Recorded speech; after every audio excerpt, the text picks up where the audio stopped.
I was the first Muslim to have PhD in biblical studies, particularly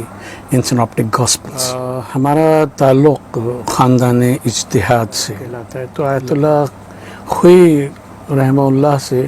ہمیں کتب اربع اور جتنی مشہور کتب حدیث ہیں ان کی روایت کا اجازہ حاصل ہے، جسے عرف عام میں اجازہ اجتہاد کہا جاتا ہے، جس میں ہم نے ہبریو سیکھی، گریک لینگویج سیکھی، discourse analysis, linguistic criticism, evaluation of history, یہ ساری چیزیں جو تھیں یہ اسکلز ہم نے اس 6 سالوں میں حاصل کیے۔ 6 بڑی فقہ ہیں، یعنی حنفی، مالکی، شافعی، حنبلی، اباضی اور زیدی۔ ان چاروں کا بھی ہم نے تفصیل سے مطالعہ کیا، اور ان کی جو امہات الکتب ہیں وہ ہمارے پاس ہیں کہ ہم صرف فقہ جعفریہ کو نہیں جانتے، بلکہ اہل سنت کی فقہوں، ان کی حدیث کے علم حدیث کو اور ان کے علم تفسیر کو، تفاسیر کو ہم بہت اچھی طرح سے الحمدللہ جانتے ہیں۔ یہ اللہ تبارک و تعالیٰ نے ہمیں توفیق دی ہے، اور ہم لوگ کسی کو ہرانے یا جتانے کی نیت سے نہیں، ایک دوسرے سے گفتگو کرتے ہیں، ڈائلاگ کرتے ہیں، بات کرتے ہیں۔ امریکہ کی اور یورپ کی لائبریریز میں ہم رہے، وہاں ہم نے نوٹس لیے کتابوں کے، اس کے تو ہم یہ سوچ رہے تھے کہ وہ تقریباً ان کے ریفرنسز کی صرف تعداد جو ہے، جو انڈیکیٹرز اس میں ہم نے دیے، وہ تقریباً کوئی 20-25 ہزار کے قریب ہے۔ ہماری تحریر کی جو ابتدا ہے وہ کیوں کہہ لیے کہ تقریباً 16 سال کی عمر سے جب ہم نے میٹرک پڑھ کے اور انٹرمیڈیٹ میں ہم گئے ہیں تو وہ شروع ہو گئی تھی۔ تو اس زمانے میں پروفیسر قرار حسین صاحب نے ہمیں ٹاسک دیا کہ امام رضا علیہ السلام کی جو سیرت اور سوانح ہے اس کے اوپر ہم کام کرنے لکھیں، تو الرضا کے نام سے وہ کتاب جو تھی وہ شائع ہوئی۔ پھر وہیں ہم نے دوسری کتاب لکھی، امام محمد تقی علیہ السلام کی سوانح عمری۔ اس کے بعد ہم نے پھر امام جعفر صادق علیہ السلام پہ کتاب لکھی ہے۔ امام علی رضا علیہ السلام کے مناظروں میں خاص طور پہ یہ ملتا ہے کہ آپ بائبل کے بیانات کو آپ نے کوٹ کیا ہے، بتایا ہے، اور اس کی وجہ سے یہ ہوا کہ عیسائی اور یہودی علماء جو ہیں وہ آپ کے مقابلے میں خاموش ہوئے۔ یہ سب چیزیں ریکارڈ پہ موجود ہیں۔ ہم نے جب بائبل پہ پی ایچ ڈی کی، اور اس کے بعد ببلیکل لٹریچر جس کو کہا جاتا ہے، ایپیگرافا، سوڈو ایپیگرافا، اور یہ ساری کتابیں جو ہیں ہم نے پڑھیں، اور اس کو میمونائٹس کو پڑھا، یروشلم تالمود، پلسٹینین تالمود، ان سب کو ہم نے تفصیل سے اسٹڈی کیا اور ان کی اپنی زبانوں میں کیا۔ اور کئی ایسے چینل ہیں مسلمان جنہوں نے عیسائیت کے اور بائبل کے مختلف آسپیکٹس کے اوپر ہمارے پروگرامز ہیں وہ بھی ریکارڈ کیے، ان کو نشر بھی کیا۔ ایک اور کتاب آئی جو امام مہدی علیہ السلام اور احادیث نبوی کے نام سے شائع ہوئی۔ اسی صورت سے ایک اور کتاب ہم نے لکھی تھی بیچ میں، حدیث غدیر پر، تو یہ قرآن ایک کمپیریٹیو اسٹڈی کے نام سے یہ 4 پارے جو تھے یہ شائع ہوئے۔ اس میں ہم نے اصل عربی، اس کے ساتھ اس کا انگلش ترجمہ، اور پھر اس کی تفسیر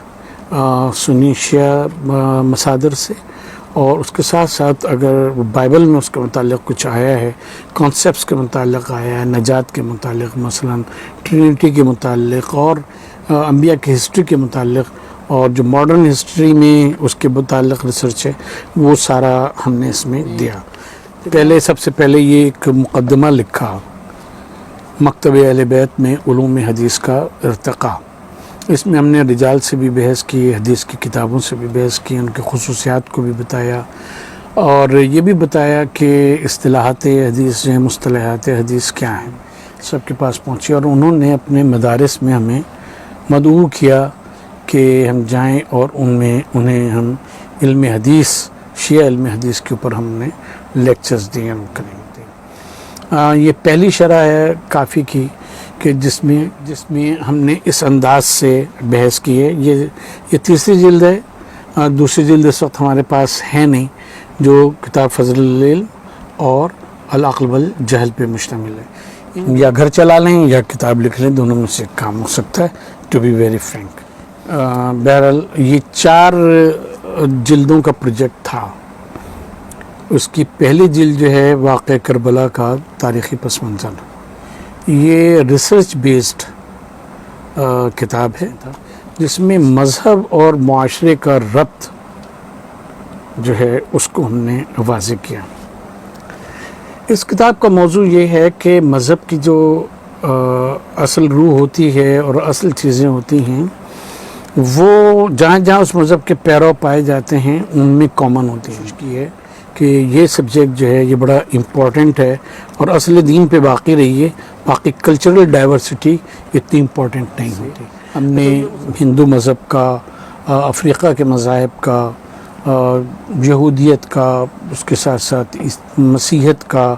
اور پھر جو کلچرل ڈائیورسٹی اسلام میں پائی جاتی ہے. مثلا ترکی ہم بہت گئے ہیں، ترکی کا ہم نے کلچر، مذہبی کلچر دیکھا ہے، اور دیگر ازمیر وغیرہ علاقوں میں اور دیگر جگہ. تو وہ ہمارا ایک سبجیکٹ ہے، اس کو ہم نے ایکسپلور کیا ہے. تو یہ چیزیں ہم پڑھاتے بھی ہیں. پھر جب ضیاء الحق کے دور میں اسلامائزیشن کا پروسیس رہا، ہم ضیاء الحق سے بھی بڑے قریب رہے، یعنی اس کو قریب سے دیکھا. جنیجو صاحب کو بڑے قریب سے دیکھا، ملے. طالبان کا بڑا ایک وہ رہا، آنا جانا رہا، ان سے بڑے میل ملاقات رہی ان کے لیڈرز سے. تو ہم نے اس وقت پھر یہ کتاب لکھی، دہشت گردی، اسباب، نتائج اور حل. مثلا یہ کہ اسلام میں دوسرے کو کافر قرار دینے کا کیا معیار ہے، تکفیر کا کیا معیار ہے، اور خود شیعہ پرسپیکٹو سے کس کو کافر کہہ سکتے ہیں، کس کو کافر نہیں کہہ سکتے، تکفیر کب کی جا سکتی ہے. اسی صورت سے یہ کہ جو سب و شتم صحابہ کا مسئلہ ہے جو اب اس وقت ہمارے زمانے میں بہت زیادہ فلیئر اپ ہو گیا ہے، اور اللہ تعالیٰ اس سے بچائے کہ شیعہ اور غیر شیعہ مسلکوں میں جس طرح سے ایک دوسرے کے خلاف بغض بھر دیا گیا ہے، اس کو دور کرنے میں اس کے یہ آخری 2 چیپٹرز ہیں وہ بہت کارآمد ہوں گے. پلورلٹی اینڈ ڈائیورسٹی ان اسلام کے نام سے یہ اسماعیلی انسٹیٹیوٹ آف اسماعیلک اسٹڈیز جو ہے لندن، اس نے کچھ کانفرنسز کی اور اس میں پیپرز پڑھے گئے جس میں دنیا بھر کے ایکسپرٹس جو تھے مختلف ملکوں سے، فرینچ اور جرمن اور امریکن اور مختلف آسپیکٹ سے، انہوں نے اپنے پیپرز پڑھے. اور اس کو ذوالفقار ہرجی ایک سوشل سائنٹسٹ ہیں، انہوں نے ان کو جمع کیا. تو یہ کتاب اسماعیلی فاؤنڈیشن والوں نے ہم سے یہاں ترجمہ کروائی. کہ ایک لفظ ہے ٹالرنس، برداشت. ہم نے کہا کہ بھئی یہ لفظ ہمارے اپنے لیکچر میں ہم نے کہا کہ this term is not acceptable for me because it contains some sort of disgust. کہ ہم اس کو برداشت کر رہے ہیں، کسی چیز کو برداشت کرنا، اس میں وہ پایا جاتا ہے مفہوم کہ ہمیں پسند تو نہیں ہے لیکن ہم برداشت کرنا. تو لوگوں کی سمجھ میں آئی بات، تو ہم نے پھر ایک نئی ٹرم دی جو اب انٹرفیتھ ڈائلاگ میں یوز کی جاتی ہے، وہ ہے پرو ایگزسٹنس کی. اور اس کا انگلش میں مفہوم یہ ہے کہ ہم ایک دوسرے کو خوش دلی کے ساتھ اس کے وجود کو برداشت کریں، وجود کو برداشت نہ کریں بلکہ اپنے ساتھ رکھیں. کہ ہم نے ہیومن رائٹس میں کافی کام کیا، خاص طور پہ وومن رائٹس پہ، چلڈرن رائٹس کے اوپر، ٹرانسجینڈرز جن کو کہا جاتا ہے ان کے رائٹس کے اوپر کافی کام کیا. ڈومیسٹک وائلنس جو بل پچھلی پی پی پی گورنمنٹ میں ڈرافٹ ہوا تھا اور وہ تھا، تو اس میں ہم بہت زیادہ انسٹرومنٹل تھے. پھر وہ سندھ میں پاس کروایا گیا، اس میں بھی ہم بہت انسٹرومنٹل تھے.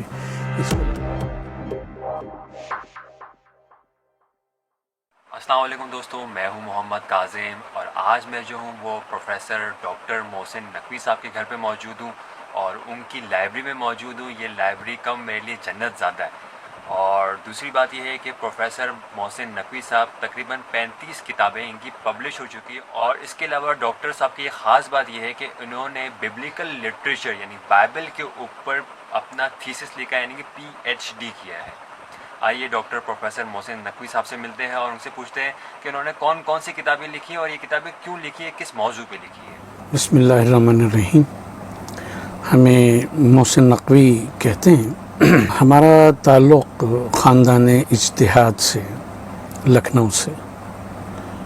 اور ہمارے جد اعلیٰ دلدار علی غفران ماب مجتہد اول فی الہند تھے، جنہوں نے یہاں درس خارج کی بھی بنیاد رکھی، پھر اس کے ساتھ ساتھ نماز جمعہ و جماعت کی بنیاد رکھی، اور پورے بر صغیر میں مدرسے قائم کیے، اور اپنا جو حوزہ علمیہ تھا ان کا نجف، وہاں نجف سے آنے کے بعد لکھنؤ میں، اس میں انہوں نے جو لوگوں کو تیار کیا انہیں کو ہی مختلف علاقوں میں روانہ کیا، اور اس طرح سے شیعوں میں پہلی جمعہ اور جماعت کی نماز جو ہے وہ ہمارے جد اعلیٰ جناب دلدار علی غفران ماب نے قائم کی۔ یہ وہ زمانہ ہے کہ جب شاہ ولی اللہ محدث دہلوی کے جو دبستان ہے، علم کلام کا آپ اس کو کہہ لیے، علم عقائد کا کہہ لیے، اس کا زور تھا، اور اسی زمانے میں لگ بھگ تحفہ اثنا عشریہ لکھی گئی، جو شاہ ولی اللہ کے بیٹے شاہ عبدالعزیز کی کتاب ہے۔ چنانچہ اس کے جوابات کا سلسلہ شروع ہوا، کچھ جو کلچرل اسپیکٹس تھے وہاں کے شیعت میں، لوکل شیعت میں، اور یوں کہنا چاہیے مسلمانوں میں، اس میں بریلویت وغیرہ کا تو اس وقت تک وجود نہیں تھا، لیکن مسلمانوں میں جو چیزیں تھیں ان کے خلاف اور نام نہاد صوفیہ کے خلاف ایک جہاد کا سلسلہ جو تھا وہ شروع ہوا۔ بہرحال ان کو سرپرستی حاصل تھی، یا کہہ لیں کہ تائید حاصل تھی نوابین اودھ کی۔ جناب غفران ماب کے دو بیٹے تھے جو مشہور ہوئے، ایک سید حسین علین مکان جو چھوٹے تھے، اور دوسرے سید محمد سلطان العلماء جو بڑے تھے، جو رضوان ماب کہلائے۔ ہمارا ددیالی سلسلہ جو ہے وہ سید حسین علین مکان سے، اور یہ وہ بڑی معتبر اور بزرگ ہستی ہے کہ صاحب جواہر الکلام جو شرح الاسلام کی مشہور شرح ہے سے شیخ حسن نجفی کی، وہ ان کے ہاتھ کے لکھے ہوئے ہم نے خطوط دیکھے ہیں کہ جس میں انہوں نے مسئلے جو ہیں وہ ان سے دریافت کیے ہیں، یا کسی میں تائید چاہیے یا ان کی رائے چاہیے، تو اتنے بڑے وہ مجتہد تھے۔ کہتے ہیں کہ اودھ کی تاریخ میں کہ ان کی جو فتاویٰ کی ڈاک تھی روزانہ کی، وہ اس زمانے میں چھکڑے کے اوپر لد کے جایا کرتی تھی، اتنے ان کے فتاویٰ ہوا کرتے تھے۔ تو وہ خاندان ہے سید حسین علین مکان جو تھے، ان کے بیٹے سید تقی صاحب جنت ماب، جن کی لائبریری پرسنل لائبریری لکھنؤ میں بہت زیادہ مشہور ہے، ان کے بیٹے سید ابراہیم صاحب شمس العلماء، جنہوں نے علی ولی اللہ کا مقدمہ اپنے زمانے میں لڑا تھا کہ جب اہل سنت نے کہا کہ اذان میں علی ولی اللہ نہ کہا جائے، اس سے ہماری دل آزاری ہوتی ہے، تو انہوں نے اس کا مقدمہ لڑا اور کیا، یعنی اسٹانس لیا، اور نتیجتاً انگریز حکومت نے اس کو ویلکم کہا اور کہا کہ انہیں اجازت ہے کہ یہ کرتے رہیں۔ ان کے 4 بیٹے تھے جو مشہور ہوئے۔ ایک جو تھے وہ سید العلماء نقن صاحب قبلہ کے والد آقا حسین صاحب، دوسرے جو تھے وہ ہمارے پردادا سید احمد علامہ ہندی، اور تیسرے یہاں ایک مشہور عالم تھے کراچی میں، ہمارے دادا تھے رشتے میں وہ بھی، سید آغا مہدی صاحب، ان کے والد سید تقی، اور ایک اور بھائی تھے کہ جو علم دین کی راہ پہ تو نہیں آئے لیکن وہ دابل ہند کہلاتے تھے، سید رضی ان کا نام تھا، ان کے مرثی اور نوحے اپنے زمانے میں بڑے مشہور ہوئے۔ تو سید احمد علامہ ہندی کی جو اولاد ہے تو ہم اس میں سے ہیں۔ ان کے بیٹے سید محمد جو حکیم سید محمد کے نام سے مشہور ہوئے اور عالم دین تھے، ملتان میں امام مسجد تھے وہ، اور خطیب تھے، اور ان کے بیٹے تاثیر نقوی ہمارے والد جو مرثیہ گو شاعر تھے، اور پھر ہم۔ دوسرے جو بیٹے تھے ان کا نام آقا حسین تھا، جو مشہور عالم علامہ نصیر الاجتہادی کے والد تھے، اور ان کے 2 بیٹے عالم ہوئے، ایک علامہ نصیر الاجتہادی جو ہمارے چچا بھی تھے اور خالو بھی تھے اور ہمارے مینٹور تھے، ہم ان کے پاس رہے، پڑھے ان سے، ہمارے استاد بھی تھے. اور دوسرے ظہیر حسن ان کا نام تھا. انہوں نے ناظمی عربک کالج سے سارا کچھ دینی تعلیم حاصل کی، اور لیکن وہ پھر سول سروس میں چلے گئے. لیکن جب ہم لوگ بیٹھتے تھے تو ان سے بہت سیکھتے تھے، عربی ان کی بہت اچھی تھی. وہ تھا تو یہ ہمارا خاندان جو ہے، نقن صاحب قبلہ ہمارے والد کے چچا ہوتے ہیں اس رشتے سے، تو ہم لوگ بھی ان کو نقن دادا یا سید العلماء علامہ علی نقی صاحب کے نام سے مشہور ہیں. تو وہ پھر پانچوں کے پانچوں بھائی جو تھے وہ پانچوں مجتہد ہوئے، اور ابھی ان کے ایک بھائی جو آیت اللہ سستانی کے ساتھ کے پڑھے میں اور درس خارج دیا کرتے تھے، سید محمد باقر نقوی، اللہ انہیں طول حیات دے، وہ لکھنؤ میں منتقل ہو گئے ہیں اور وہاں ان کا اپنا سلسلہ جو ہے وہ جاری ہے. ہم ملتان میں رہتے تھے تو ہمارا پہلی درسگاہ ہے وہ مخزن العلوم علامہ گلاب شاہ صاحب رحمۃ اللہ علیہ کے قائم کردہ، وہاں ہم پڑھے. لاہور چلے گئے تو وہاں جامع المنتظر میں پڑھتے رہے. اس کے بعد سرگودا آ گئے، محمد حسین نجفی صاحب آیت اللہ، ان کے مدرسے میں جو ڈھکو صاحب کے نام سے مشہور ہیں، ان کے مدرسے میں پڑھے. اور اس طرح سے ہم نے اپنی دینی تعلیم مکمل کی یہاں. اس کے ساتھ ساتھ ہم دنیاوی تعلیم بھی، جس کو عام طور پہ کہا جاتا ہے، وہ بھی حاصل کرتے رہے. یہاں کراچی میں ہم نے کراچی یونیورسٹی سے ماسٹرز کیا اسلامک اسٹڈیز میں. بعد ازاں پھر ہم عراق چلے گئے. اس زمانے میں ہمارے ایک اور دادا جو یہاں بہت مشہور ہوئے پاکستان میں اور بڑے مضبوط عالم دین تھے، سید محمد رضی مجتہد کے نام سے. ان کا عراق گورنمنٹ میں کافی اثر و رسوخ تھا، تو وہ ہمیں لے گئے اور وہاں پھر آیت اللہ خوئی کے خدمت میں ہم نے 9 سال گزارے، رجال اور حدیث خاص طور کے اوپر، اور عروۃ الوثقیٰ کی شرح کے دروس جو ہیں وہ ہم نے وہاں اٹینڈ کیے. اس طرح سے ماسٹرز کے ساتھ ساتھ ہمارا وہ مکمل ہوا اور اجازے ہمیں ملے وہاں سے. ایک ہوتا ہے جس کو اجازہ روایت کہتے ہیں، اور عرف عام میں اجازہ اجتہاد کہا جاتا ہے، جہاں مجتہد اپنی وہ کتابیں حدیث کی اور اس فقہ کی جس کو وہ اپنے اساتذہ سے روایت کرتا ہے، اس کی روایت کی اجازت دی جاتی ہے. تو یہ اجازہ روایت کہلاتا ہے. تو آیت اللہ خوئی رحمہ اللہ سے ہمیں کتب اربع اور جتنی مشہور کتب حدیث ہیں ان کی روایت کا اجازہ حاصل ہے، جسے عرف عام میں اجازہ اجتہاد کہا جاتا ہے. لیکن ہم کبھی بھی اپنے ساتھ یہ تمام چیزیں نہیں لکھتے اور لگاتے. اس کی وجہ یہ ہے کہ یہ ہم نے وہاں حوزے میں رہ کے دیکھا کہ یہ کوئی پریویلیج نہیں ہے، یہ بہت بڑی ایک ذمہ داری ہے. اگر کوئی شخص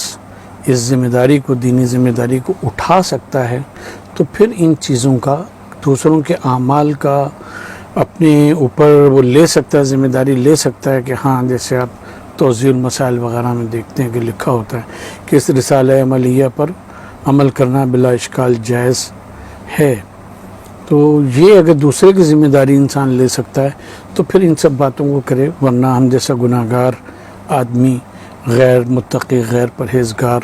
دنیاوی کاموں میں لگا ہوا، اس کو اس قسم کی باتیں نہیں کرنی چاہیے. البتہ جو بھی دروس میں ہم نے پڑھا، درس خارج میں، فقہ میں، عروۃ الوثقیٰ کی شرح اور مقاصد اور فرائض الاصول وغیرہ، وہ اپنی جگہ کے اوپر ہیں. وہ ہمیں آج بھی ظاہر ہے کہ کام آتا ہے،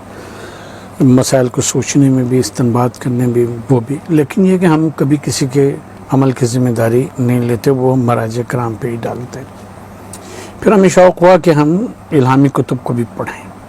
اور اس میں کچھ حاصل کریں. چنانچہ ہم امریکہ سے، نارتھ کیرولینا اسٹیٹ یونیورسٹی سے ہم نے پی ایچ ڈی کیا ببلیکل اسٹڈیز میں. اور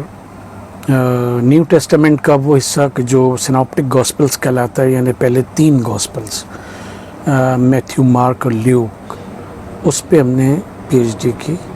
اور اس میں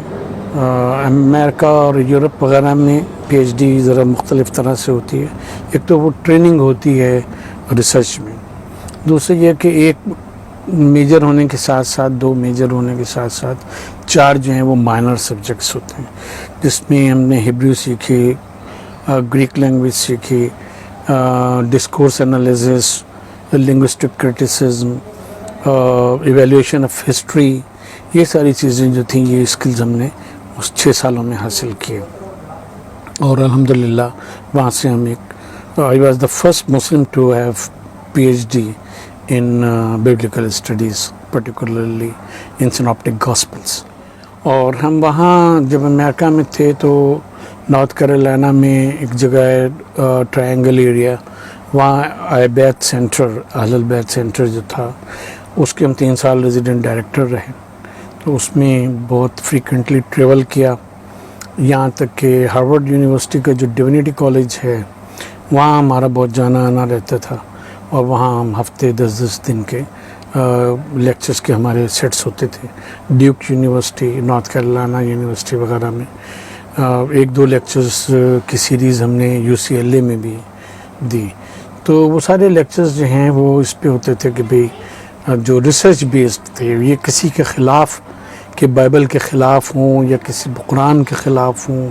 یا اور کسی اس کے خلاف ہوں، یہ چیز نہیں ہوا کرتی ریسرچ میں. ریسرچ میں یہ ہوتی ہے کہ اس بارے میں ریسرچ کیا ہے اور کس کنکلوژن پہ آپ پہنچے. وہ حق اور باطل کا فیصلہ کرنے والی باتیں نہیں ہوا کرتی.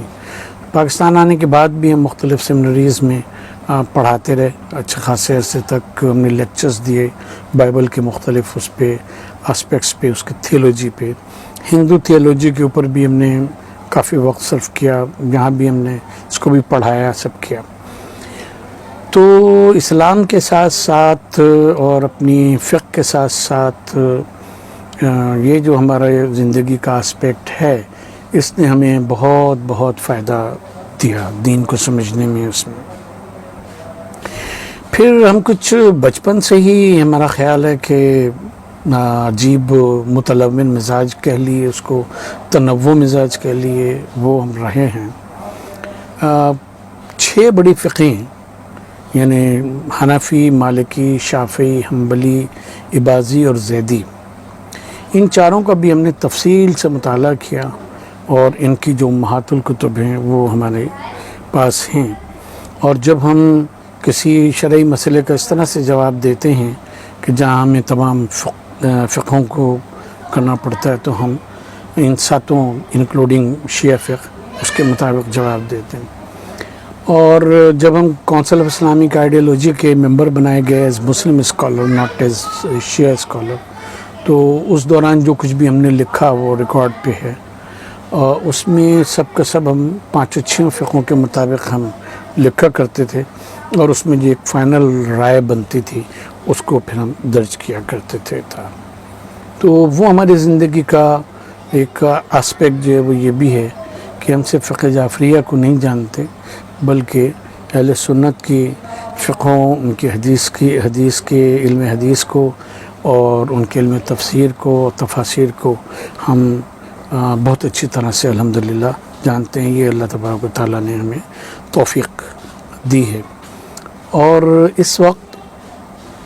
اللہ تبارک و تعالیٰ کا بہت بڑا کرم ہے کہ اکابر سنی علماء اہل سنت وہ ہم سے بہت سارے مسائل میں رجوع کرتے ہیں، حدیث کے ریفرنسز پوچھتے ہیں، فتاویٰ کے متعلق بات کرتے ہیں، فقہی مسائل کو ڈسکس کرتے ہیں. اور ہم لوگ کسی کو ہرانے یا جتانے کی نیت سے نہیں، ایک دوسرے سے گفتگو کرتے ہیں، ڈائلاگ کرتے ہیں، بات کرتے ہیں. یہاں آنے کے بعد ہمارا انٹرفیتھ ڈائلاگ، مذاہب کے درمیان مکالمے کا ایک بڑا سلسلہ رہا. اور جب تک یہ حالات خراب نہ ہوئے جس میں ہم لوگوں کو یہ سلسلہ چھوڑنا پڑا کہ جا کے کرسچن سیمنریز میں جا کے اور مساجد میں اور اس طرح کے سینٹرز میں جا کے تمام مذاہب کے لوگوں کو جمع کر کے اور بات کیا کرتے تھے، اور ان کے ساتھ ڈائلاگ ہوتا تھا، بات کرتے تھے. ایک دلچسپ واقعہ ہم آپ کو یہ بتائیں کہ سینٹ پیٹرکس اسکول میں ایک انٹرفیتھ ڈائلاگ کا سیمینار ہوا، اور اس میں یہ ہوا کہ تمام مذاہب کی شرکت تھی، پارسیز کی بھی تھی، کرسچنس کی، ہندوز کی، سکھس کی، اور مسلمانوں کی تو تھی، لیکن یہودیوں کی شرکت نہیں تھی، کیونکہ یہاں تو یہود کا نام لینا ایک بہت بڑا جرم ہے، وہ ہے۔ لیکن I was the first Muslim to stand up, اور ہم نے اپنی تقریر سے پہلے یہ بات کہی کہ کیونکہ یہودی دین ابراہیمی جو ہے وہ ظاہر ہے کہ ان سے چلا، اور وہ اس کے پہلے منضبط جو دین ہے دنیا نے دیکھا وہ کیا، تو وہ توحید کا لمبردار تو وہ یہودی مذہب تھا۔ تو ہم نے کہا کہ ہم اس کی نمائندگی ایک پوتے کی حیثیت سے کرتے ہیں، اور ان کی ایک مشہور دعا ہے جو شیما کہلاتی ہے، ہم نے وہاں کھڑے ہو کے مجمع میں وہ شیما پڑھی، اس کے بعد اسلام کے مطابق انٹرفیتھ ڈائلاگ کا جو لیکچر تھا وہ ہم نے دیا۔ اس کے اوپر بڑا ہیو اینڈ کرائے بھی ہوا کہ یہ کیا ہوا، وہ کیا ہوا۔ تو ہم نے کہا بھئی آپ قرآن مجید سے جو یہودیوں کے بارے میں، تورات کے بارے میں ہے بیانات کہ یہ فیہ ہدی و نور کی جو باتیں کی گئی ہیں، حکمت کی بات کی گئی ہے، وہ ساری آیات آپ نکال دیں تو ہم پھر اس کو چھوڑ دیتے ہیں۔ تو یہ ہے کہ مذاہب کے اوپر نقطہ ہے جو نظر ہیں، خود انٹرفیتھ اور انٹرافیتھ دونوں، اس میں ان چیزوں کو ہم نے بڑی تفصیل سے پڑھا بھی، بڑی تفصیل سے ہم نے لکھا بھی۔ لیکچرز جو ہم نے دیے اس کے نوٹس کو ہم تقریباً 1 مہینے پہلے نکال کے ہم دیکھ رہے تھے، تقریباً اتنے نوٹس تھے۔ تو ان کو دیکھتے ہوئے الٹتے پلٹتے جو امریکہ کی اور یورپ کی لائبریریز میں ہم رہے، وہاں ہم نے نوٹس لیے کتابوں کے اس کے۔ تو ہم یہ سوچ رہے تھے کہ وہ تقریباً ان کے ریفرنسز کی صرف تعداد جو ہے، جو انڈیکیٹرز اس میں ہم نے دیے، وہ تقریباً کوئی 20-25 ہزار کے قریب ہے، جو ان اٹینڈڈ پڑے ہوئے ہیں کہ کاش کوئی اس کو تحریری شکل میں لے آئے، کم از کم ٹائپ ہی کر دے کہ کتابوں کے نام، مصنفین کے نام اور پوائنٹس جو ہیں وہ ٹائپ ہی ہو جائیں۔ تو میرے خیال 8-10 جلدیں تو وہی بن جائیں گی۔ ہماری تحریر کی جو ابتدا ہے وہ کیوں کہہ لیے کہ تقریباً 16 سال کی عمر سے جب ہم نے میٹرک پڑھ کے اور انٹرمیڈیٹ میں ہم گئے ہیں تو وہ شروع ہو گئی تھی۔ اس زمانے میں ہمارے چچا علامہ نصیر الاجتہادی صاحب ایک پرچہ نکالتے تھے عظیم، جو ویکلی تھا، ہمارے والد اس کے ایڈیٹر ہوا کرتے تھے۔ تو اس میں ہم انگلش سے تراجم، جس میں عمر خیام تک کے فلسفے کے اور فلکیات کے تراجم شامل تھے، اور فقہی مقالات وہ بھی ہم اس میں لکھا کرتے تھے، سوال اور جواب، فقہی سوال اور جواب کا ہوتا تھا کالم، وہ لکھا کرتے تھے۔ پھر ہم نے ایک بڑی اچھی چیز شروع کی تھی جو اعیان الشیعہ کے نام سے محسن العاملی، آیت اللہ محسن العاملی کی کتاب ہے، جو 52 جلدوں میں اس زمانے میں دار انصاف سے شائع ہوئی تھی، بیروت سے۔ اس کی تلخیص ان کے بیٹے حسن الامین نے 3 جلدوں میں انگلش میں کی تھی، شیعہ انسائکلوپیڈیا کے نام سے۔ تو ہم نے اس کا ترجمہ اور اس کے اوپر پھر حاشیہ لکھنا شروع کیا، اور وہ عظیم میں باقاعدگی سے وہ چھپتا رہا، اور تقریباً 50 قسطیں اس کی چھپیں۔ لیکن انفارچونیٹلی اب اس میں سے ایک صفحہ بھی ہمارے پاس محفوظ نہیں ہے، کیونکہ علامہ صاحب کے انتقال کے بعد العظیم کی فائلیں جو تھیں وہ ضائع ہو گئیں، کاش وہ فائلیں موجود ہوتی۔ تو اس طرح سے ہمارے لکھنے کا جو تھا وہ آغاز ہوا۔ اس زمانے میں ہم فارسی سے بھی ترجمہ کرتے تھے، اور اسی زمانے میں ہمارا انٹروڈکشن خراسان اسلامک ریسرچ سینٹر سے ہوا، جس کے ڈائریکٹر اس وقت ایک عظیم قداور علمی شخصیت پروفیسر قرار حسین صاحب علی اللہ مقامہ تھے، اور محترم جون ایلیا صاحب، اور اسی صورت سے پروفیسر جواد الخابوری جن کو المسقطی کہا جاتا تھا، وہ اس میں تشریف لاتے تھے۔ تو ہم لوگ بیٹھ کے شام کے وقت 5 بجے سے کوئی 7-8 بجے تک مختلف علمی مباحث جو تھے وہ نکل آتے تھے، اور ہم لوگ اس پہ گفتگو کرتے تھے، سنتے تھے، پروفیسر صاحب کو سنتے تھے، قرار صاحب کو، جواد مسقطی کو سنتے تھے، یہ لوگ ہمیں سنتے تھے۔ اتنے قداور ہونے کے باوجود بھی ہمیں سعادت حاصل ہے کہ وہ ہمیں انکریج کرتے تھے کہ ہم مختلف موضوعات پہ اظہار خیال کریں. تو اس زمانے میں پروفیسر قرار حسین صاحب نے ہمیں ٹاسک دیا کہ امام رضا علیہ السلام کی جو سیرت اور سوانح ہے اس کے اوپر ہم کام کرنے لکھیں. تو الرضا کے نام سے وہ کتاب جو تھی وہ شائع ہوئی. یہ بعد میں بھی لاہور سے بھی شائع ہوئی ہے یہ کتاب الرضا. اس کے اوپر جو مقدمہ وہ پیشتر لکھا ہے تو وہ سید العلماء علامہ علی نقی جو ہمارے رشتے میں دادا تھے انہوں نے لکھا ہے. لیکن اس کا بڑا عجیب ہوا کہ کیونکہ ہم بہت ہی چھوٹے تھے, 17-18 سال ہماری عمر تھی,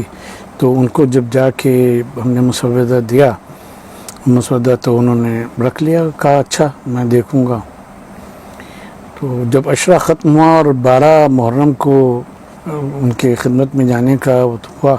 تو ہمارے ڈر اور شرم کے ہم نہیں گئے. والد صاحب سے نے کہا کہ آپ چلے جائیے, دادا بہت ڈانٹیں گے, یہ کیا لکھ کے لائے ہو کیا. خیر والد صاحب چلے گئے. بات ہوئی, والد صاحب نے پوچھا کہ وہ محسن میاں دے کے گئے تھے, تو کہ ہاں. وہ پھر نکالا انہوں نے اور کہا کہ بھئی میں تو سوچا تھا کہ یہ کوئی ایسی وہ ہے, میں نے دیکھو اس کے اوپر کیا لکھا ہے. اس میں انہوں نے لکھا ہے کہ یہ کتاب اس میدان کے شہ سواروں کے معیار کے مطابق ہے. اور یہ ہمارے لیے ایک بہت بڑی گویا سند تھی کہ جو سید العلماء نے کم عمری میں ہمیں حداثت سن کا ذکر بھی کیا, عطا فرمائی. خیر اس کے بعد پھر یہ پہلی دفعہ یلو کلر کا اس کا ٹائٹل تھا اور خراسان اسلامک ریسرچ سینٹر کی طرف سے شائع ہوئی.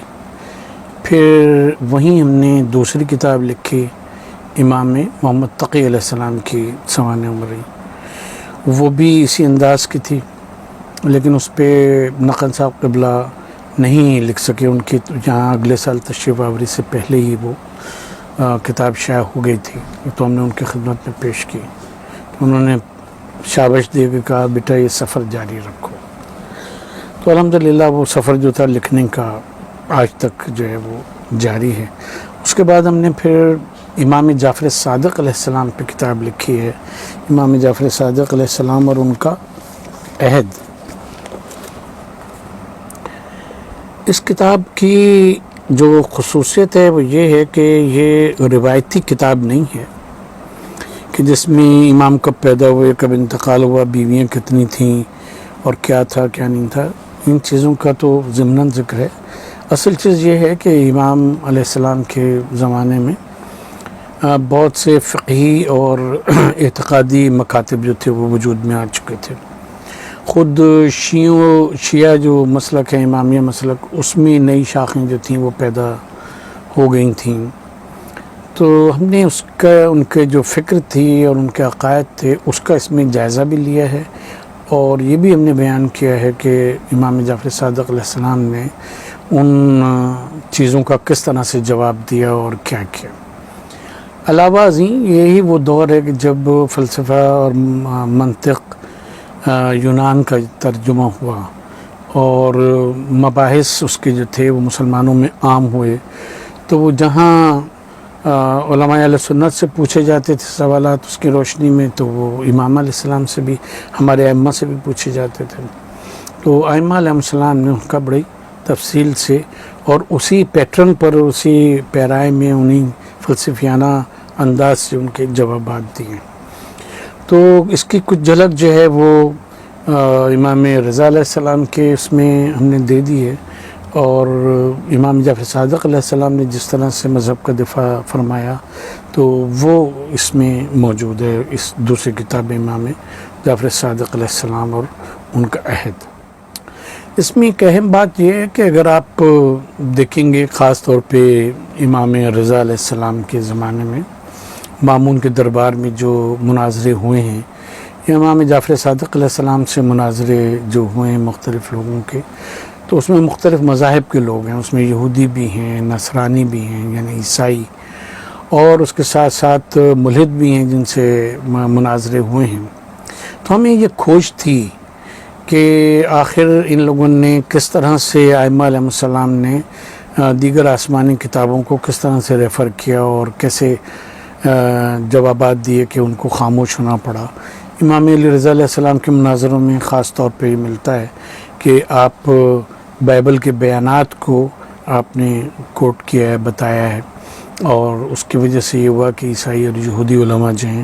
وہ آپ کے مقابلے میں خاموش ہوئے۔ یہ سب چیزیں ریکارڈ پہ موجود ہیں۔ خاص طور پہ شیخ صدوق نے اپنی کتاب عیون اخبار رضا میں ان مناظروں کو تفصیل سے ذکر کیا ہے۔ تو ہم نے جب بائبل پہ پی ایچ ڈی کی اور اس کے بعد ببلیکل لٹریچر جس کو کہا جاتا ہے، ایپیگرافا، سوڈو ایپیگرافا، اور یہ ساری کتابیں جو ہیں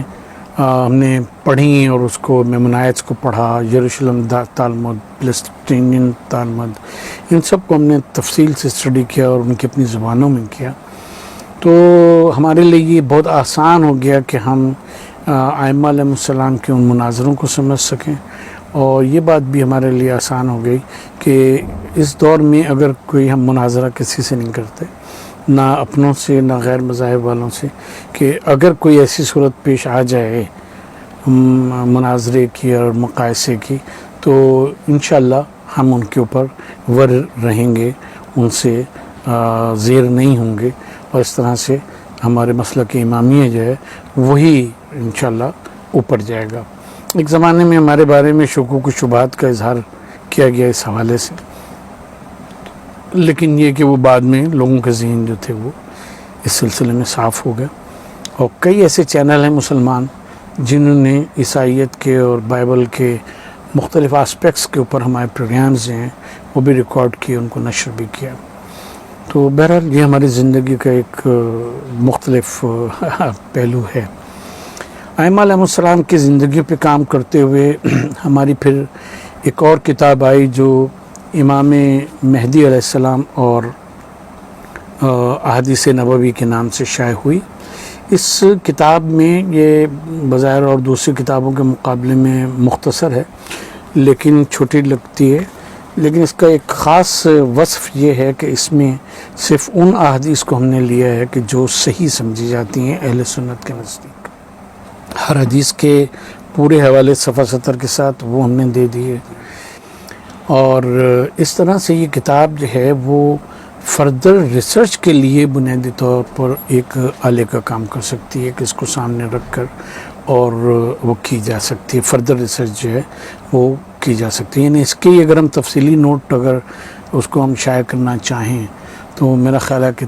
2 سے 3 جلدیں جو ہیں اس کی تیار ہوں گی، لیکن ہمارے وہاں اب اتنا پڑھنے کا رجحان نہیں ہے۔ اسی صورت سے ایک اور کتاب ہم نے لکھی تھی بیچ میں حدیث غدیر پر،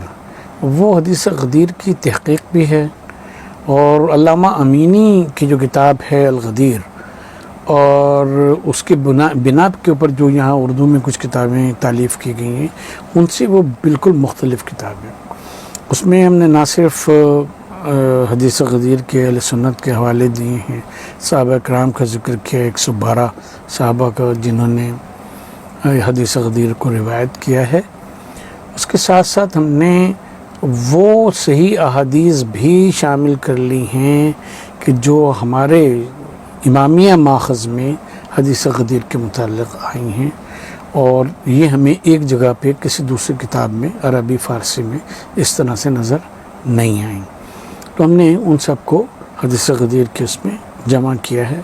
اور پھر اولا کی جو بحث ہے، مولا اور اولا کی بحث، اس کو بھی ہم نے تفصیل سے لکھا ہے، وہ کیا ہے۔ اس طرح سے ہمارا یہ اس کا جو سفر ہے لکھنے کا وہ سب جاری رہا۔ پھر جب ہم امریکہ میں تھے تو اس دوران ہم سے یہ مطالبہ ہوا کہ ہم کوئی ایسی تفسیر پہ کتاب لکھیں کہ جس میں غیر مذاہب کا تعارف، خاص طور پہ ابراہیمی مذاہب جو ہیں ان کا تعارف بھی ساتھ ساتھ ہوتے جائے، کہ ان کے بیانات اس بارے میں کیا ہیں قرآن کے، خاص طور پہ بنی اسرائیل کی جو انبیاء ہیں ان کے بارے میں، حضرت ابراہیم اور اسماعیل اور اسحاق اور یہ سب۔ تو اس وقت ہم نے پھر شروع کیا، اس کو خیال یہ تھا کہ ہم پورے قرآن کا وہ لکھیں گے، تو یہ قرآن ایک کمپیریٹیو اسٹڈی کے نام سے یہ 4 پارے جو تھے یہ شائع ہوئے۔ اس میں ہم نے اصل عربی، اس کے ساتھ اس کا انگلش ترجمہ، اور پھر اس کی تفسیر سنی شیعہ مصادر سے، اور اس کے ساتھ ساتھ اگر بائبل میں اس کے متعلق کچھ آیا ہے، کانسیپٹس کے متعلق آیا ہے، نجات کے متعلق، مثلا ٹرینٹی کے متعلق، اور انبیاء کی ہسٹری کے متعلق، اور جو ماڈرن ہسٹری میں اس کے متعلق ریسرچ ہے، وہ سارا ہم نے اس میں دیا۔ لیکن انفارچونیٹلی یہ کتاب بھی کہنا چاہیے کہ مکمل ہماری نہیں ہو سکی، کیونکہ لوگوں نے اس میں دلچسپی نہیں لی پاکستان میں، اور فنڈز جو تھے وہ بھی ہمیں مہیا نہیں ہو سکے کہ ہم اس کے اوپر لگ کے کام کریں، کیونکہ جب ایسے ریسرچ ورک کیے جاتے ہیں تو انسان کو معاش کی طرف سے اپنے بالکل فارغ ہونا چاہیے، کہ جو یہاں ہمارے وہاں نہیں ہے۔ ہم اپنی دوسرے پہلو پر آنے کے سے پہلے ایک اور اہم کتاب کا تعارف کروا دیں، کہ یہ کیونکہ ہمارا سبجیکٹ نجف میں یہی رہا اور ہم نے اس کو حاصل کیا، وہ ہے علم حدیث، جس کے اوپر بر صغیر میں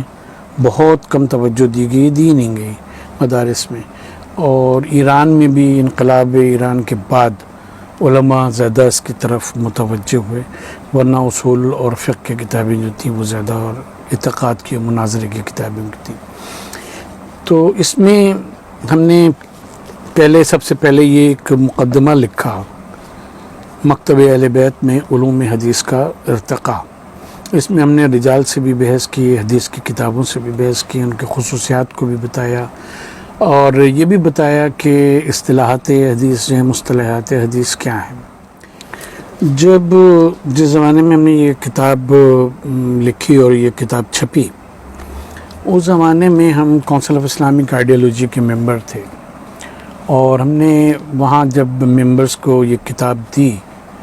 تو وہ بڑے حیران ہوئے۔ انہوں نے کہا کہ اچھا، کیا شیعوں میں بھی علم حدیث اور علم رجال وغیرہ ہے؟ تو ہم نے کہا ہاں بھی ہے، کیوں نہیں ہے، آپ اسے پڑھیں اور پھر دیکھیں اس کو۔ خیر یہ پھر اگلا سیشن تھا ہم لوگوں کا 3 مہینے کے بعد، تو پھر انہوں نے آگے کہا کہ ہماری تو اس کتاب نے آنکھیں کھول دیں، ہم تو یہ سمجھتے تھے کہ شیعوں میں فن حدیث ہے ہی نہیں، اور نہ رجال ہے، نہ درایت ہے، کوئی اس سے متعلق چیزیں ہیں ہی نہیں، یہ تو آپ نے کمال کا کام کیا ہوگی۔ اور اس کتاب کی بڑی ایک عجیب ہو رہی کہ یہ اہل حدیث کے پاس بھی پہنچی، دیوبندی حضرات کے پاس بھی پہنچی، سب کے پاس پہنچی، اور انہوں نے اپنے مدارس میں ہمیں مدعو کیا کہ ہم جائیں اور انہیں ہم علم حدیث، شیعہ علم حدیث کے اوپر ہم نے لیکچرز دیے کریں۔ اس کے علاوہ ہم آپ کو بتائیں ایک ایکسٹانشنگ فیکٹ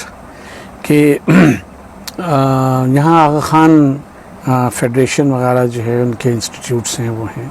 ان سے ہمارا بڑا گہرا ربط ہے۔ انہوں نے ہمارے علوم حدیث کے اوپر ہمارے لیکچرز رکھے، وہ کیا 10 دن کے لیکچرز تھے، اور یہ کتاب سب سے زیادہ ان کے لوگوں نے یہاں سے چترال تک، آغا خانیز نے، بریلویوں نے، دیوبندیوں نے اور اہل حدیث نے پڑھی ہے اور رکھی ہے، اپنے پاس خریدی ہے۔ یہاں ہم نے کوشش کی کہ کوئی شیعہ درسگاہیں ہمیں ایسی مل جائیں کہ جہاں ہم علم حدیث کا تعارفی درس جو وہ شروع کریں،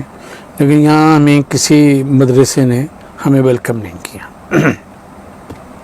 بہرحال اس فن میں ہماری تربیت ہے، وہ ہے۔ تو اس کے بعد ہم نے ایک اس کا ترجمہ اور شرح شروع کی، تو دوسری جلد جو ہے وہ کتاب العقل والجہل اور کتاب فضل العلم کا ترجمہ، اس کے کلمات کی شرح، اور جو خاص بات جو اہل سنت کی شروع حدیث میں پائی جاتی ہے، اور کافی کی اب تک کوئی ایسی شرح موجود نہیں ہے جو اس بات سے بحث کرتی ہو کہ اس کی ہر سند کے رجال کے اوپر بحث کرنا اور اس کے اوپر حکم لگانا۔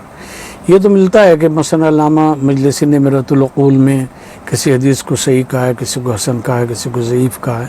لیکن یہ نہیں بتایا کہ کیوں۔ اسی صورت سے مازندرانی کی جو شرح علامہ مازندرانی کی، وہ کہیں کہیں حدیث کی سند دے کے اور پھر بتاتے ہیں کہ یہ کس درجے کی حدیث ہے، لیکن مثلا ضعیف ہے تو کس راوی کی وجہ سے ضعیف ہے، موضوع ہے تو کیوں موضوع ہے، یہ چیزیں ہمارے وہاں کتابوں میں نہیں ملتی۔ یہ پہلی شرح ہے کافی کی کہ جس میں ہم نے اس انداز سے بحث کی ہے. یہ تیسری جلد ہے. دوسری جلد اس وقت ہمارے پاس ہے نہیں، جو کتاب فضل العلم اور العقل والجہل پہ مشتمل ہے. ان دونوں کتابوں پہ ہم نے ایک مقدمہ پہ لکھا ہے. یہ بھی مقدمہ ہے، اس پہ بھی مقدمہ ہے. اور یہ پھر تیسری جلد ہم نے اسی نمط پہ تیار کی، لکھی، کتاب التوحید. یہ بھی ایک ادارے نے یہاں اس کو شائع کیا. اس کے ساتھ ایک ٹریجڈی یہ ہوئی اس کتاب کے کہ کتاب تو چھپ گئی، اس کے اوپر ہم نے خاص طور پہ رجال کے حوالے سے اور خاص طور پہ کافی کی بعض اسناد کے حوالے سے ہم نے کوئی 70 صفحے کا مقدمہ جو تھا وہ لکھا تھا. وہ کمپوز بھی ہو گیا، سب کچھ ہو گیا، لیکن کتاب کی کاسٹ جو تھی وہ کوئی 50,000 زیادہ بن رہی تھی، اور وہ اس سمیت تو وہ کہیں سے مہیا نہیں ہوئے، تو پھر یہ کتاب ہمیں بغیر اس کے شائع کرنا پڑی. اور یہ کتاب التوحید اس طرح سے، اور اس میں کراس ریفرنسنگ ہے، ہر حدیث کی تخریج ہے اس میں بھی ہے، اور پہلی والی جلد جو اس میں بھی ہر حدیث کی ہم نے تخریج دی ہے. اور اگر کوئی حدیث اہل سنت کے وہاں پائی جاتی ہے تو اس کا بھی حوالہ ہم نے صفحہ 70 کے ساتھ دے دیا ہے. اب یہ کام رکا ہوا ہے کیونکہ فنڈز نہیں ہیں کہ اس کتاب کو ہم جاری رکھیں،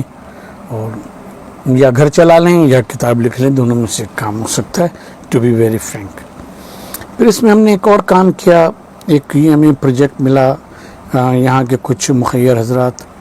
اور جن کی سپورٹ جو تھی وہ بائی دا ٹائم سال 1.5 سال میں آدھی ہو گئی. بہرحال یہ 4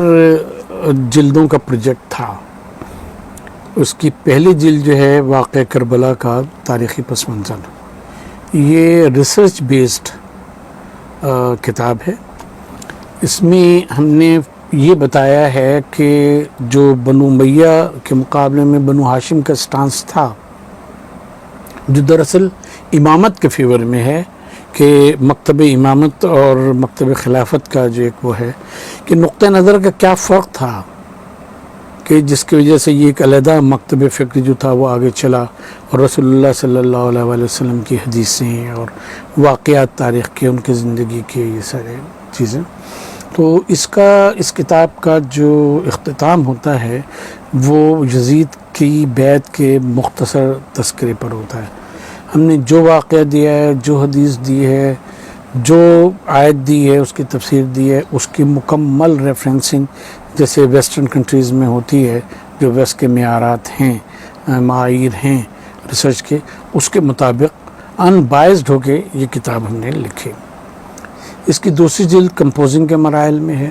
وہ ہے واقعہ کربلا کا فکری پس منظر، جس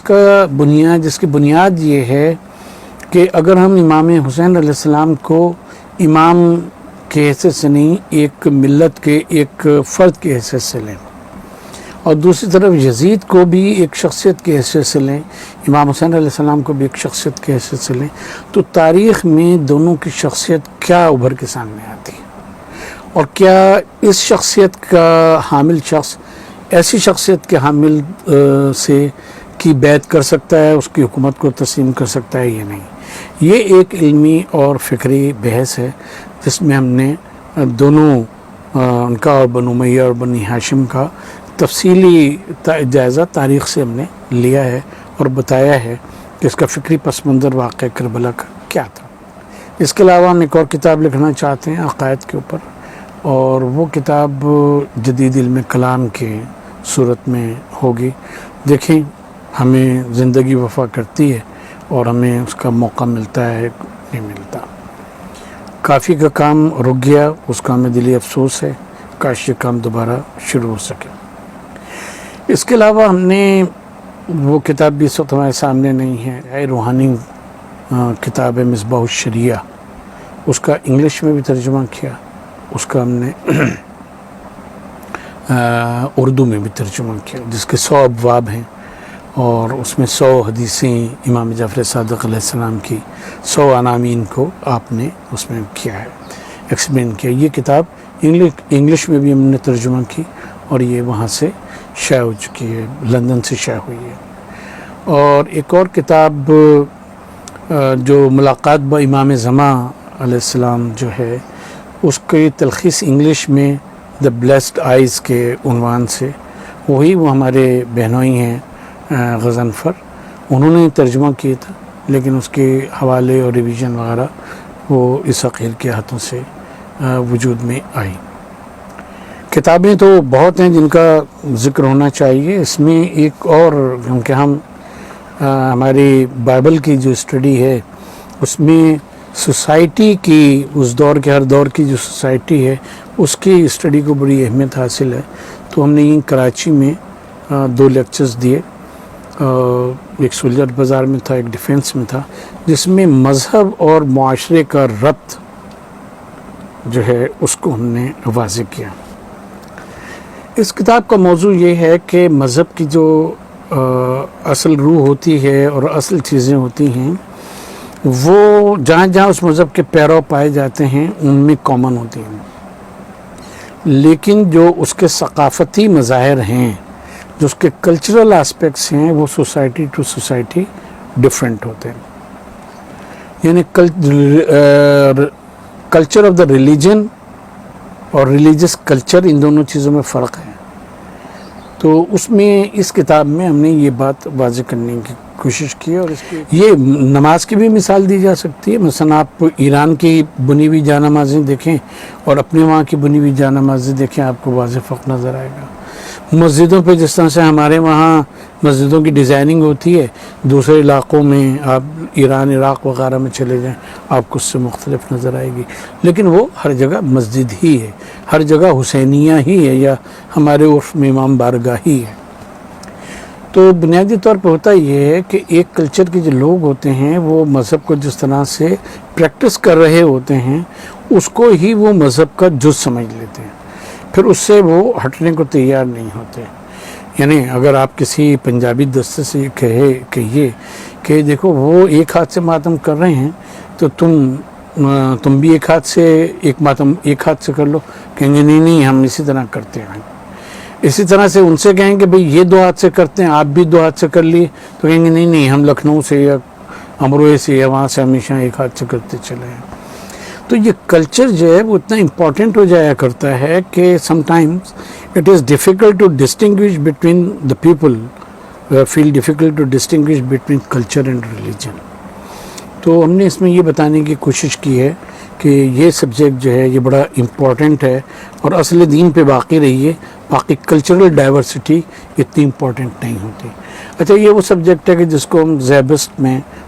یونیورسٹی میں ہم پی ایچ ڈی اسٹوڈنٹس کو پڑھاتے ہیں، سوشولوجی آف ریلیجن کے نام سے، اور ایک سبجیکٹ پڑھاتے ہیں ہسٹری آف آئیڈیاز کے نام سے، جس میں جو انسان کا فکری سفر ہے، ایک تو دینی ٹریڈیشن ہے مذہب کی، اور دوسری ٹریڈیشن جو ہے وہ اس کی فلسفے کی، سائنس کی، اور یہ وہ ہے، تو ہم اس کو پڑھاتے بھی ہیں۔ تو اس لحاظ سے ہم نے ہندو مذہب کا، افریقہ کے مذاہب کا، یہودیت کا، اس کے ساتھ ساتھ مسیحیت کا، اور پھر جو کلچرل ڈائیورسٹی اسلام میں پائی جاتی ہے، مثلا ترکی ہم بہت گئے ہیں، ترکی کا ہم نے کلچر، مذہبی کلچر دیکھا ہے، اور دیگر ازمیر وغیرہ علاقوں میں اور دیگر جگہ، تو وہ ہمارا ایک سبجیکٹ ہے، اس کو ہم نے ایکسپلور کیا ہے، تو یہ چیزیں ہم پڑھاتے بھی ہیں۔ لیکن ظاہر ہے کہ یہاں اس قسم کی گفتگو ذرا مشکل ہے، اسی لیے یہ کتاب جو ہے مذہب اور معاشرہ، یہ مارکیٹ میں نہیں ملتی، اور کیونکہ معاشرے والے جو ہیں ان سے بڑا ڈر لگا رہتا ہے کہ یہ پتہ نہیں کیا کریں گے کیا نہیں کریں گے۔ ہماری زندگی کا ایک آسپیکٹ یہ بھی رہا کہ ہم نے پولیٹیکل اور اکنامک تھاٹس کو اور ٹرینڈز کو خاص طور پہ اپنے ملک میں بڑے قریب سے پرکھا۔ ہمارا جو یہاں پاکستان میں اسٹے ہے وہ اس طرح کا رہا کہ ضیاء الحق اور ضیاء الحق سے پہلے بھٹو کے دور سے کم از کم ہمارے گھر میں امپورٹنٹ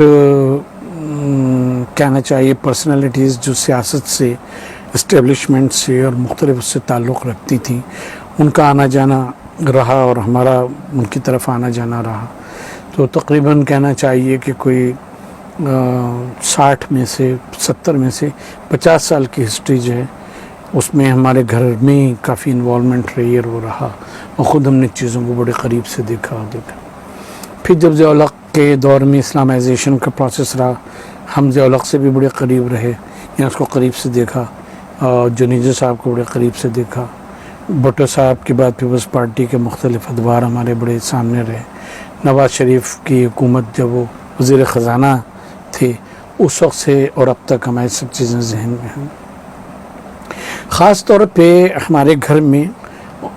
سنی علماء کا، مولانا شام الحق تھانوی، احترام الحق تھانوی، پیر صاحبان کا، پیر صاحب دیول شریف فلاں فلاں، ان سب کا کافی آنا جانا اور ہمارا ان کے وہاں آنا جانا تھا، تو چیزوں کو ہم نے بڑے قریب سے دیکھا۔ چنانچہ جب پاکستان میں مذہبی دہشت گردی، لسانی دہشت گردی یعنی زبان کے نام پر، اور سیاسی دہشت گردی، مختلف سندھو دیش اور سرائکی موومنٹ اور یہ موومنٹ وہ موومنٹ، ان سب کو ہم نے قریب سے دیکھا، ان لوگوں کے سے ملے، طالبان کا بڑا ایک وہ رہا، آنا جانا رہا، ان سے بڑے میل ملاقات رہی ان کے لیڈرز سے۔ تو ہم نے اس وقت پھر یہ کتاب لکھی، دہشت گردی، اسباب، نتائج اور حل۔ یہ فکشن ہاؤس لاہور نے چھاپی تھی، اور ابھی اس کا کہہ رہے ہیں دوسرا ایڈیشن شائع کرنے کو۔ تو اس میں ہم نے ان چیزوں کا جائزہ لیا ہے کہ ان ایلیمنٹس کا جائزہ لیا ہے، ان فیکٹرز کا جائزہ لیا ہے جس کی وجہ سے جو ہماری قوم ہے وہ بعثت قوم کی بائیفرکیٹ ہوئی، مذہبی بنیادوں پر، لنگوسٹک اور نیشنل بنیادوں کے اوپر، ایتھنک بنیادوں پر دہشت گردی ہوئی، اس کی فلسفی کیا ہے، کس طرح سے لوگ دہشت گرد بنتے ہیں وغیرہ وغیرہ، اس کے اسٹیٹکس ہم نے دیے، کس دور میں کتنے لوگ مارے گئے، کیا ہوا۔ اس کے ساتھ ساتھ اس کے آخری 2 چیپٹرز بڑے امپورٹنٹ ہیں، جس میں کچھ تھیولوجیکل ایشوز کے اوپر ہم نے بات کی ہے جن پہ لوگ نہیں بات کرنا چاہتے۔ مثلا یہ کہ اسلام میں دوسرے کو کافر قرار دینے کا کیا معیار ہے، تکفیر کا کیا معیار ہے، اور خود شیعہ پرسپیکٹو سے کس کو کافر کہہ سکتے ہیں، کس کو کافر نہیں کہہ سکتے، تکفیر کب کی جا سکتی ہے۔ اسی صورت سے یہ کہ جو سب و شتم صحابہ کا مسئلہ ہے، جو اب اس وقت ہمارے زمانے میں بہت زیادہ فلیئر اپ ہو گیا ہے، اور اللہ تعالیٰ اس سے بچائے، کہ اس کو ہم نے ڈسکس کیا ہے کہ یہ تبرہ اور یہ ساری چیزیں جو ہیں کیا ہیں، اور ائمہ علیہ السلام کی تعلیمات اس بارے میں کیا ہیں، صحابہ کرام کا مرتبہ مکتب تشیع میں کیا ہے، ان سب کو ہم نے بڑی تفصیل سے باقاعدہ حوالوں کے ساتھ اس کے ساتھ ہم نے اس کو بیان کیا ہے۔ اور یہ 2 چیپٹرز جو ہیں وہ موجودہ دور میں بڑے کارآمد ہیں اس لحاظ سے کہ جو آگ لگائی جا رہی ہے اس کو کہنا چاہیے ٹھنڈا کرنے میں، اور جس طرح سے ہم تو کہیں گے دونوں طرف شیعہ اور غیر شیعہ مسلکوں میں جس طرح سے ایک دوسرے کے خلاف بغض بھر دیا گیا ہے، اس کو دور کرنے میں اس کے یہ آخری 2 چیپٹرز جو ہیں وہ بہت کارآمد ہوں گے۔ ہم ابھی بھی بہت ساری تنظیموں سے ایسے وابستہ ہیں کہ جو پیس کا اور اس کا کام کر رہی ہیں، اور وہ ہمارے لیکچرز رکھتے رہتے ہیں، وہ کرتے رہتے ہیں۔ اسی سلسلے میں ایک اہم کتاب تھی پلورلٹی اینڈ ڈائیورسٹی ان اسلام کے نام سے، یہ اسماعیلی انسٹیٹیوٹ آف اسماعیلک اسٹڈیز جو ہے لندن، اس نے کچھ کانفرنسز کی اور اس میں پیپرز پڑھے گئے، جس میں دنیا بھر کے ایکسپرٹس جو تھے مختلف ملکوں سے، فرینچ اور جرمن اور امریکن اور مختلف آسپیکٹ سے، انہوں نے اپنے پیپرز پڑھے، اور اس کو ذوالفقار ہرجی ایک سوشل سائنٹسٹ ہیں، انہوں نے ان کو جمع کیا۔ تو یہ کتاب اسماعیلی فاؤنڈیشن والوں نے ہم سے یہاں ترجمہ کروائی، ہم نے اس کے اوپر حواشی بھی لکھے، وضاحتی نوٹس بھی دیے، وہ کیا۔ یہ کتاب موجودہ ماحول میں کہ جہاں تکثیریت یعنی پلورلٹی کا مطلب یہ ہے کہ ایک دوسرے کے بالکل ایکسٹریملی اگینسٹ چلے جاؤ، اس کو سمجھنے یعنی تکثیریت کو سمجھنے کے لیے کہ ایک معاشرہ جس میں مختلف لوگ رہتے ہیں، زبانیں بولنے والے، مختلف کلچر کے لوگ، مختلف عقائد و نظریات کے لوگ ایک ہی مذہب میں رہتے ہوئے مختلف اسکولز آف تھاٹ، تو ان کی اسیمیلیشن کن چیزوں سے ہوتی ہے اور کیسے وہ ایک دوسرے کو دیکھتے ہیں اور کیسے وہ آگے بڑھ سکتے ہیں، اور مسلمانوں میں اس کی ٹریڈیشن جو ہے وہ کیسے رہی ہے۔ ہم جب انٹرنیشنل کانفرنسز میں قازقستان وغیرہ گئے بہت دفعہ انٹرنیشنل کانفرنسز میں، تو ہم نے ایک نئی ٹرم جو تھی اس کو ہم نے انٹروڈیوس کروایا، اور وہ اب آج یوز بھی ہوتی ہے، اڈاپٹ کی گئی، کہ ایک لفظ ہے ٹالرنس، برداشت۔ ہم نے کہا کہ بھئی یہ لفظ ہمارے اپنے لیکچر میں ہم نے کہا کہ this term is not acceptable for me because it contains some sort of disgust, کہ ہم اس کو برداشت کر رہے ہیں،